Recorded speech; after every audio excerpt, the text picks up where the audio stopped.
Really appreciate that.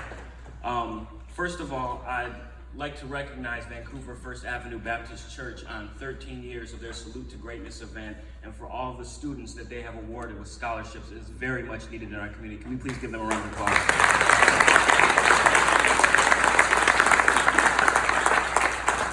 Second, I'd like to congratulate Pastor Hennessy on recently celebrating his 14th pastoral anniversary. Thank you for everything you do for the city and the community. Thank you for giving me this opportunity to speak today and believing in me. I'd like to also thank a number of individuals who have helped me get to this page in this chapter in my life. Joe McFerrin, who presented me with the opportunity that would eventually become Word is Bond. Suzanne Orton for always believing in me and just giving me her energy and time. To the youth leaders of Word is Bond who inspire me every day. To my students who give me purpose. My name is Lakayana Drury. I'm an executive director, a teacher, a brother, and a son.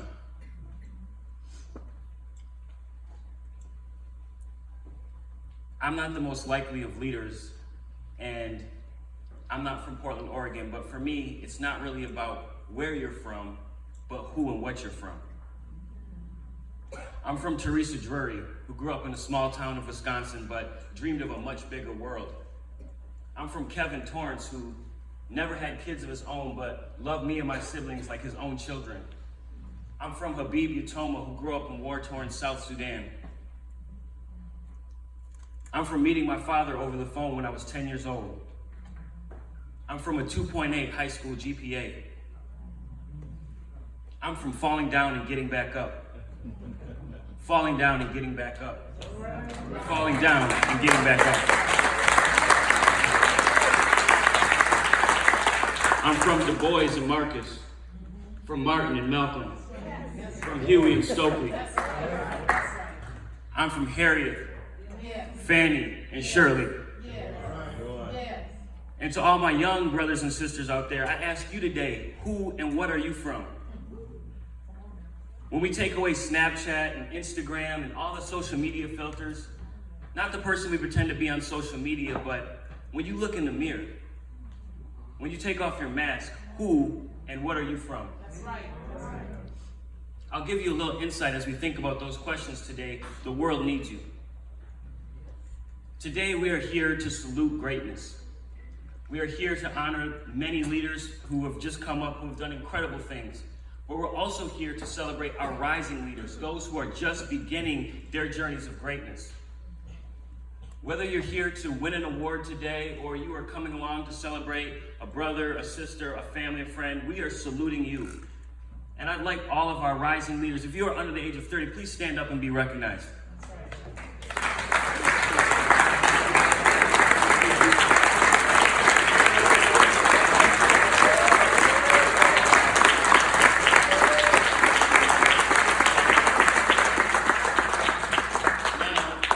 Say that the world needs you one day, but that would be false. The world doesn't need you one day, the world needs you today. The theme of today's event is now is the time, and it's not next week, not next month, not next year, it is today. There are a number of issues in our community that we must face, and we need everybody to be leaders. For the people we just saw come up in front of us, it's not up for us to wait another 20 years and watch them to continue to lead. No, we must stand up and lead next to them. See, for me, leadership is not a baton that we pass down from one generation to the next. It is a banner that we must all grab a hold of and march forward with. Yes. Our leaders are rising today. And that is why I believe that leaders are not born, leaders are called. As Vince Elmore was just elaborating, I've been on my own journey as a leader, and I'd like to start by just sharing a little bit of that today. As I said, I grew up in Madison, Wisconsin, the eldest of 3 children to a single mother. Nothing of my early life would have spoke to me being a leader. When I was in high school, I never would have thought that I would one day be a high school social studies teacher. See, I tell my students all the time, when I was in high school, I had a 2.8 GPA. When I graduated from the university, I didn't even qualify for a 4-year university. So when I'm working with my students in my classes today, I'm less concerned about what their grades are and are they thinking critically about the issues at hand. See, I don't believe that a GPA can measure intelligence or that grades can predict what your future success will be.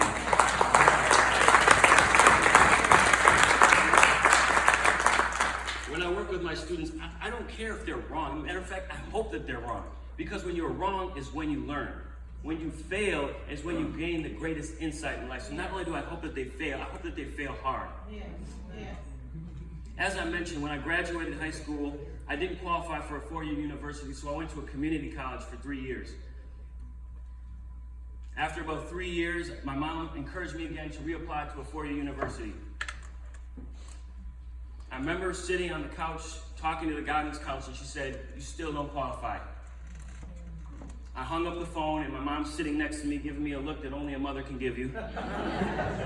And she asked me, "What did they say?" And I told her I didn't get in. And she told me, "You need to call them back and see what you can do to get in this semester." You see, after years of raising us on our own and having to make ends meet, my mother had developed a spirit inside of her that never took no for an answer.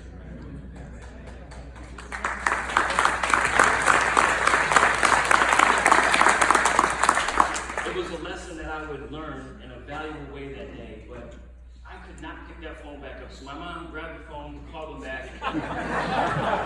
Needless to say, I was at that university 3 months later.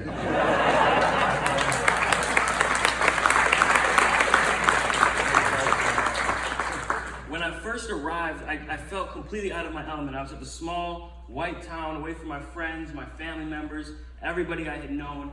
But something inside of me told me that this university, this place was where my life was going to change tremendously. After that second semester, I came back, I went straight to the Multicultural Student Services office, and I signed up to be a part of the Black Student Union. I got myself a real backpack, I started going to bed on time, and as soon as class was over, I went straight to the library to study. And I had made up this idea in my mind that I would no longer accept mediocrity from myself. And as soon as I made that decision, it didn't matter how hard the tests were that teachers gave me or how much of work they assigned, I aced everything.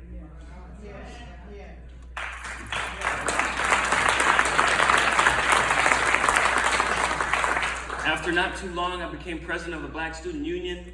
My days were filled with student organizations and schoolwork, and it seemed like the more I did, the better I got. I ended the semester with an internship in Las Vegas and a 4.0 GPA.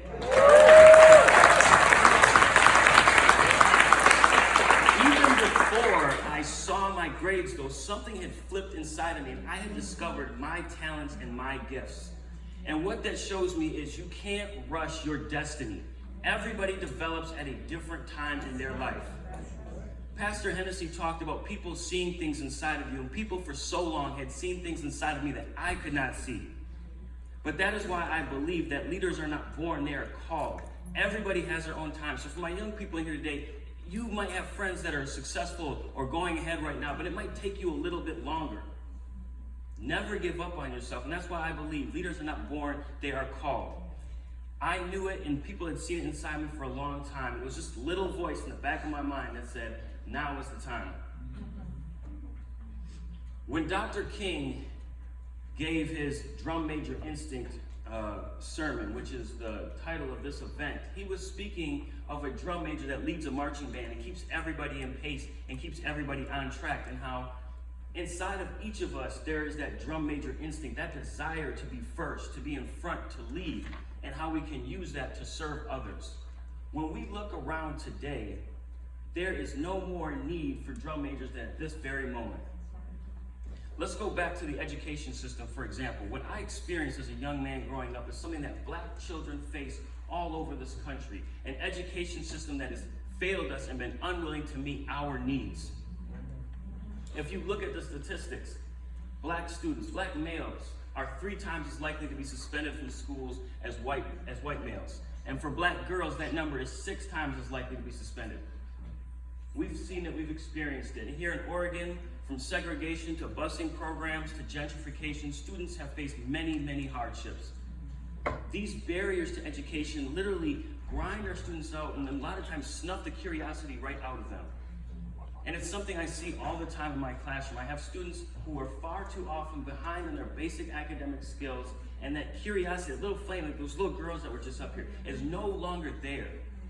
To me, curiosity is a flame that must be carefully kindled, that we must fan, and we must pour into our students, so that by the time that they are graduating and out in the real world, they still have that curiosity and that desire to learn.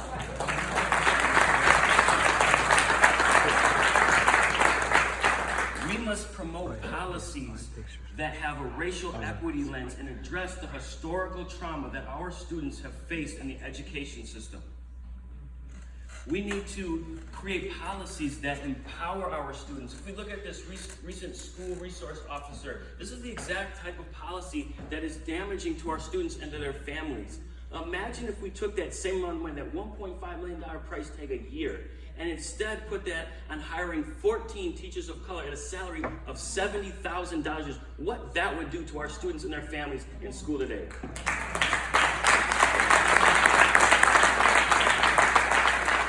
We need to pour into our students, as I said, and we also need to pay teachers. We need to pay teachers and to pay them to attract the talent that we would like to have. We need to treat our teachers the same way these companies like Facebook and Google treat their employees. Give them decent wages so that they don't have to get a second job over the summer just to make ends meet. And we need our students, we also need you to be drum majors as well. The students who lead walkouts against gun violence and other issues like that are drum majors, and we salute your greatness. The students who have friends that are in gangs but decide that's not the life that they want to lead are drum majors, and we salute your greatness.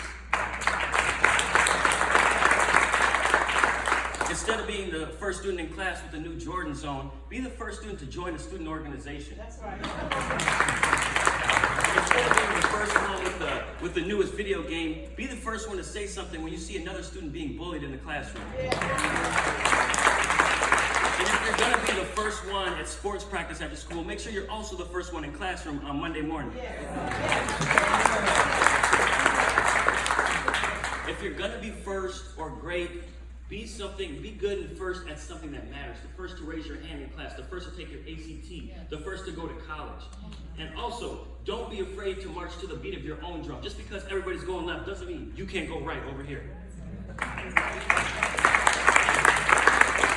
Remember, you were born to stand out, so don't settle to fit in. It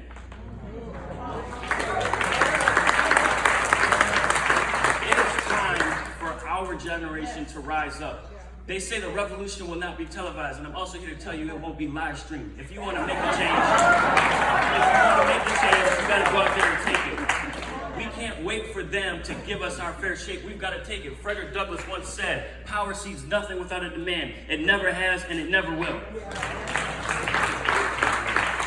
Young people, ask yourself, who am I not to be great? You can be our first woman president of the United States. You can be the first astronaut to touch down on the surface of Mars. You can be our first black mayor of Portland. Who are you not to be great?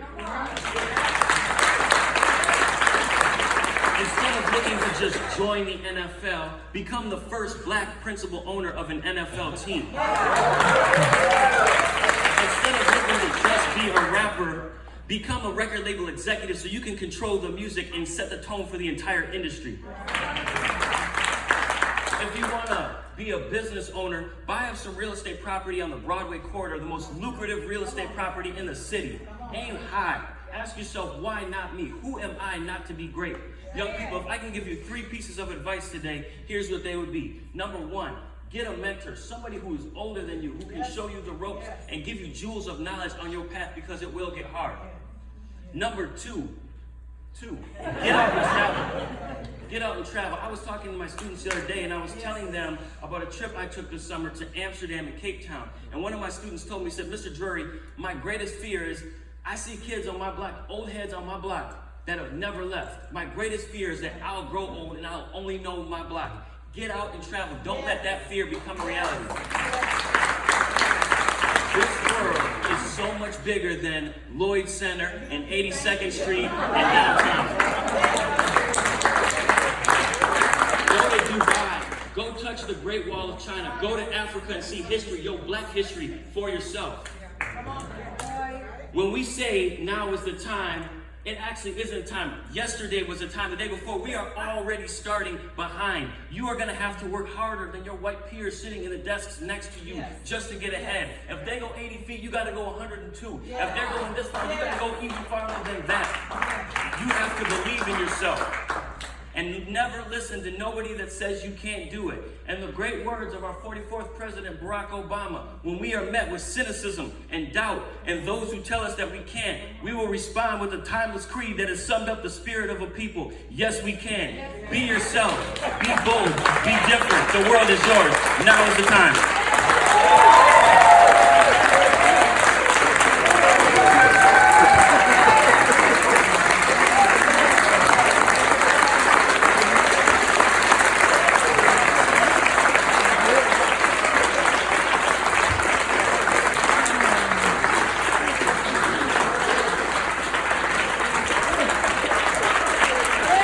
Oh, come on, we can do better than that.